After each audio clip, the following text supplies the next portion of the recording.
এই ফকিন্নি চুপ কর। যার 1 কেজি মিষ্টি কেনার যোগ্যতা নেই সে কিনা বাবাকে 10 লক্ষ টাকা দিবে সম্পত্তি রক্ষা করার জন্য। ব্যাগটা খুললেই বোঝা যাবে যে কার যোগ্যতা কতটুকু। ধরো তো।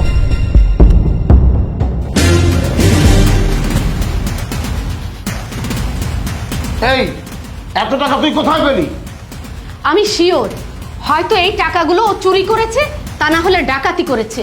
দয়া করে আপনারা একটু গুগলে সার্চ করে দেখুন যে শিল্পপতি দাউদ সাহেবের একমাত্র ছেলেকে। Wait just a minute.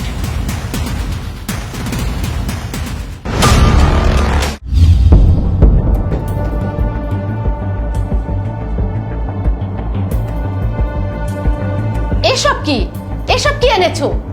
পচা পুঁইশাক? ছি ছি ছি, এত অপমান করার পরেও বাজার থেকে তুমি এসব ছাইপাশ কিনে নিয়ে আমার বাড়িতে এসেছো? থাক বাবা, যার লজ্জা নেই তাকে এত কথা বলে কোনো লাভ নেই। যাই হোক বাবা, আমরা এখানে এসেছি 2 দিন হয়ে গেল। তুমি কি একটা জরুরি কথা বলবে না? বলো। ও আচ্ছা, যে কারণে তোমাদেরকে আসতে বলেছিলাম। জি বাবা বলুন। আচ্ছা বাবা, খুবই কষ্টের সঙ্গেই বলতে হচ্ছে যে আমি আমার ব্যবসার লসের কারণেই আমি ব্যাংক থেকে অনেক টাকা ঋণ করেছিলাম। সেই ঋণের দায়গ্রস্ত হয়ে আমি এখন খুবই বিপদে আছি।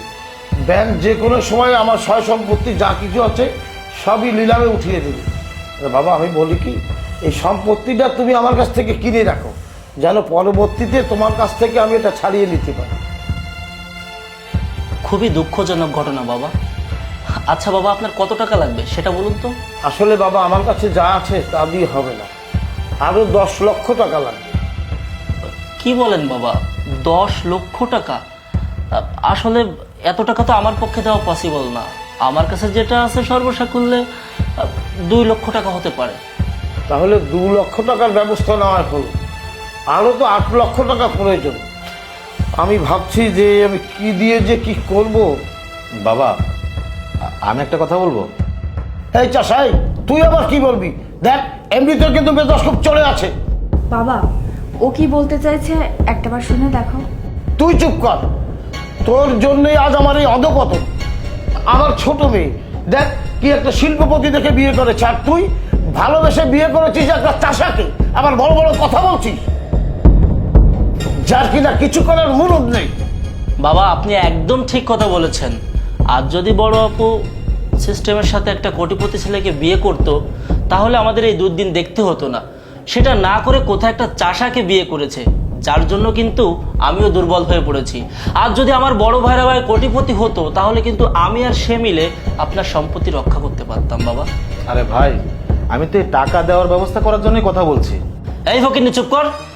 যার 1 কেজি মিষ্টি কেনার যোগ্যতা নেই সে কিনা বাবাকে 10 লক্ষ টাকা দিবে সম্পত্তি রক্ষা করার জন্য। আপনাদের কথা শুনে কি মনে হচ্ছে জানেন? শ্বশুর বাড়িতে যে জামাই দামি দামি জিনিস নিয়ে আসবে সেই বড় লোক। মা বাবা দেখেছো এই গরিব চাষা কিভাবে জোর গলায় কথা বলছে? মুখ সামলে কথা বলো, তোমার মুখে এসব কথা মানায় না। কি বলছো তুমি এসব? কেন মানায় না মা? আপনার ছোট জামাই ওখানে বসে বসে আমাকে অপমান করছে, আর আমি কিছু বললেই দোষ? আগে তাদের স্থানে যা, তারপর তাদের সঙ্গে তুই কম্পেয়ার করিস। যাই হোক বাবা, এত কথা বলে লাভ নেই। আপনার ছোট জামাই যদি টাকা দিতে না পারে তাহলে পুরো টাকাটাই আমি দিব। কি কি বললি তুই? তুই দিবি 10 লাখ টাকা? আচ্ছা তুই কি এখানে আসার আগে কিছু খেতে এসেছিস নাকি? এই ফকিরের ছেলে, তোর কাছে খুঁজলে তো 10 টাকাও পাওয়া যাবে না, আর তুই দিবি 10 লাখ টাকা? এই চাষা ফকিরের বাচ্চা ফকির, কথার একটা লিমিট থাকা দরকার।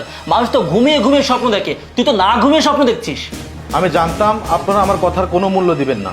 জাস্ট 2টা মিনিট আমাকে সময় দিন, আমি আপনাদের সব কনফিউশন দূর করে দিচ্ছি। শ্রুতি, এখানে আসার দিন যে ব্যাগে করে আমি শাকসবজি নিয়ে এসেছিলাম ব্যাগটা নিয়ে এসো। ঠিক আছে।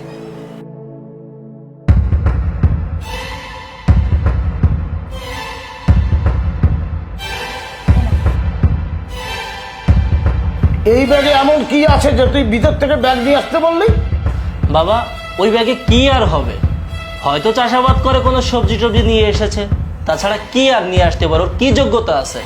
ব্যাগটা খুললেই বোঝা যাবে যে কার যোগ্যতা কতটুকু। ধরো তো।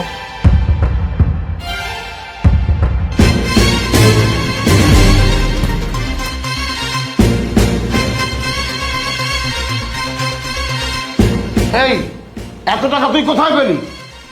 আমি শিওর হয়তো এই টাকাগুলো ও চুরি করেছে, তা না হলে ডাকাতি করেছে। হ্যাঁ মা, আপনি একদম ঠিক কথা বলেছেন। চুপ করো তুমি। এতদিন তোমরা অনেক কথা বলেছো, আজকে আমাকে বলতে দাও। এই বাদ দাও। বাদ দিব কেন? আমাকে আজকে সবকিছু বলতে হবে। আমার সাথে বিয়ে হওয়ার কারণে তোমাকে অনেক অপমান অপদস্থ হতে হয়েছে। আজকে প্রত্যেকটা মানুষের জানা উচিত যে তোমার কার সাথে বিয়ে হয়েছে। এই এত কথা বলতে হবে না, বল দেখি তুই কোন মহারথী হয়েছিস। একদম চুপ, আর একটু গলা উঁচু করে কথা বলবে না। এতদিন অনেক কথা বলেছো। এই তুমি যে তোমার হাজবেন্ডকে নিয়ে এত বড় বড় কথা বলছো, এই তোমার হাজবেন্ড যে অফিসে চাকরি করে সেই প্রতিষ্ঠানের মালিকের নাম কি জিজ্ঞেস করো তো। কেন হাবিব সাহেব? আচ্ছা, আপনারা কেউ কি শিল্পপতি দাউদ সাহেবের নাম শুনেছেন? অবভিয়াসলি, দাউদ সাহেবের কথা কেন শুনবো না? সে তো আমাদের এই শহরের টপ 10 ধনীদের মধ্যে একজন। আচ্ছা, তুই দাউদ সাহেবের কথা কেন বলছিস? এমনটা নয় তো যে তুই তার বাড়িতে ডাকাতি করেছিস? মা, আপনার বড় জামাই তো একটা ডাকাত। আলামিন সাহেব, তোমার ভুল হচ্ছে। আমি কোনো ডাকাত না। আমি শিল্পপতি দাউদ সাহেবের একমাত্র ছেলে কামরুজ্জামান কামরুল। তুই পাগল হয়ে গেছিস নাকি? কি সব উল্টোপাল্টা কথা বলছিস? জুলির বাবা, তুমি ঠিকই বলেছো। ও আসার সময় নিশ্চয়ই কিছু খেয়ে এসেছে, এই জন্য উল্টোপাল্টা কথা বলছে। আমি জানতাম আপনারা আমার কোনো কথাই বিশ্বাস করবেন না, সেজন্য আপনাদেরকে একটু কষ্ট করতে হবে। দয়া করে আপনারা একটু গুগলে সার্চ করে দেখুন যে শিল্পপতি দাউদ সাহেবের একমাত্র ছেলেকে। Wait, just a minute.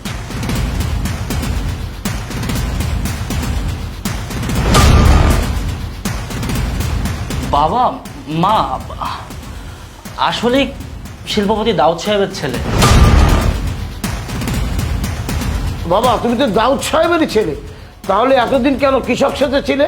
বাবা, আমি বলছি কেন সে গরিব সেজে আছে। আচ্ছা, আমাদের বিয়ের ব্যাপারে তুমি বাসায় বলছো না কেন? বিয়ের ব্যাপারে বাসায় বলবো, কিন্তু আমার না ভয় হয় যদি। আরে যদি কি, আর কিসের ভয়? কেন, তোমার পরিবার থেকে কি আমাকে পছন্দ করবে না? আমি শিল্পপতি দাউদ সাহেবের একমাত্র ছেলে। আমার ভয়টা তো সেখানেই। মানে কিসের ভয়? আচ্ছা, তোমার কি মনে হচ্ছে তোমার পরিবারের সামনে দাঁড়ানোর মতো যোগ্যতা কি আমার নেই? আমার বাবা মাকে তুমি চিনো না, তারা খুবই লোভী মানুষ। তারা যদি জানতে পারে তোমার এত টাকা পয়সা আছে, তাহলে তারা এক কথাতেই তোমার সাথে আমাকে বিয়ে দিয়ে দিবে, কিন্তু পরে অনেক বাহানায় তোমার কাছ থেকে টাকা নিতে থাকবে। তাই বলছি কি, তুমি গরিব সেজে আমার বাড়িতে আসবে, আমি গরিব সেজে তোমাকে বিয়ে করব। আরে তুমি এটা কি বলছো? এটা কি সম্ভব? আমি যদি এভাবে গরিবভাবে চলাফেরা করি তাহলে মানুষ দেখলে কি ভাববে? তার মানে আমার থেকে তোমার কাছে মানুষ বড়? তুমি আমাকে ভালোবাসো না? আমি তোমাকে বিয়ে করতে পারবো না। আচ্ছা ঠিক আছে, মনে করো আমি গরিব সেজে তোমার বাবা মায়ের সামনে গেলাম, তারা কি আমাকে মেনে নেবে? তাদের বিষয়টা তুমি আমার উপর ছেড়ে দাও, তাদেরকে রাজি করানোর দায়িত্ব আমার। এখন তুমি যদি আমার কথায় রাজি হও তাহলে আমি তোমাকে বিয়ে করতে পারবো, না হলে পারবো না।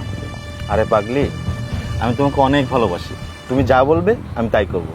আচ্ছা ঠিক আছে, আর কেউ যেন জানতে না পারে তুমি শিল্পপতি দাউদ সাহেবের একমাত্র ছেলে। আচ্ছা ঠিক আছে। বাবা, এখন কি তুমি বুঝতে পেরেছো সে কোটিপতি হওয়া সত্ত্বেও কেন গরিব সেজে আছে? বাবা, তুমি আমাকে ক্ষমা করে দাও। আমি যদি জানতাম যে তুমি দাউদ সাহেবের ছেলে, তাহলে এমন ব্যবহার তোমার সঙ্গে কোনো দিনও করতাম না। যদি জানতেন তাহলে এমন ব্যবহার করতেন না, আর যদি না জানতেন তাহলে এমন ব্যবহার করতেন, তাই তো?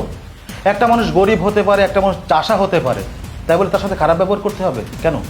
গরিব চাষা তারা কি মানুষ না? একটা মানুষের সব থেকে বড় পরিচয় সে একজন মানুষ।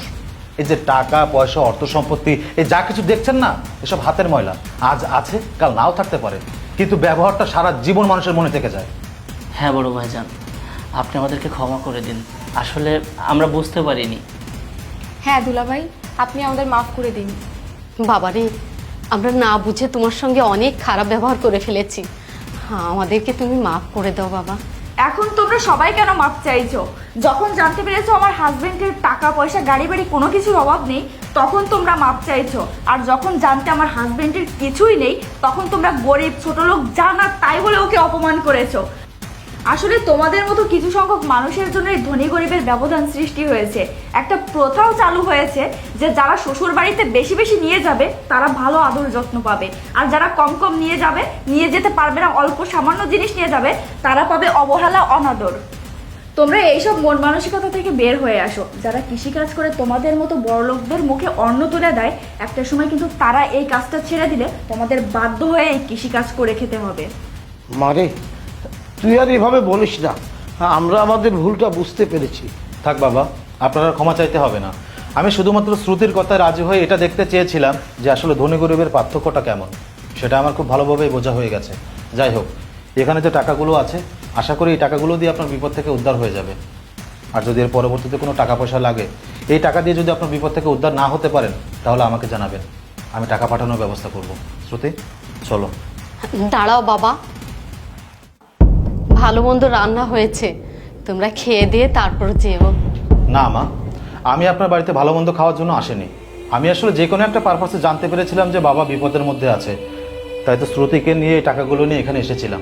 বিশ্বাস করেন, সে প্রথম থেকেই আমি টাকাগুলো দেওয়ার জন্য অনেক চেষ্টা করেছি, কিন্তু পারেনি।